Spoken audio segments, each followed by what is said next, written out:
Hello everyone, this is Adel from OZ Engineering. In this video I'll show you how to enable support for expression input in the fields calculator for HFSS and Maxwell. This feature is in beta in the 25R1 release. In this example we'll calculate the capacitance using both stack and algebraic methods. To enable the feature, go to Tools, Options, General Options. Under General, select Desktop Configuration and click Beta Options. Here we can enable it for HFSS. And if I scroll down, we have the same option for Maxwell. And click OK. And now we need to restart the application to apply the changes. So I click Yes. With this feature enabled, let's now calculate the capacitance of these parallel plates. I have already run the simulation, so if I right click on Results and click Solution Data, we can see that the capacitance is 14.941 picofarads. Now let's use the calculator to confirm this result. Just before I open the calculator, quick reminder of the capacitance formula. So we have epsilon naught multiplied by epsilon r multiplied by the area of the plates divided by the distance between the plates.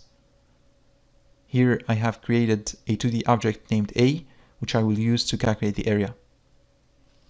Now let's open the calculator by right-clicking on Field Overlays and selecting Calculator. Now we have the two options, Stack and Algebraic. I'll start with the stack method and begin by adding a named expression for the area, which is calculated by integrating 1 over the surface.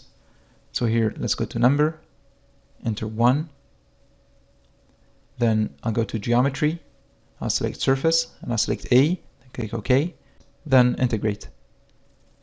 Now to add the named expression, click Add, and I'll name it A. Now let's enter the capacitance formula. So I'll multiply epsilon naught and epsilon r. Then let's copy A to the stack and click multiply, and we'll divide everything by the distance d. So select d and then divide. Now let's click evaluate, and as you can see the capacitance is 14.941 picofarads. Now let's switch to the algebraic method, which is straightforward. So here I'll enter epsilon naught, then I'll multiply it by epsilon r, then I'll multiply it by the area A. So here I will integrate 1 over the surface. So I'll go to Geometry, click Surface, and select A. And then I'll divide this by d. So here, if I click eval, again, the result is 14.941 picofarads.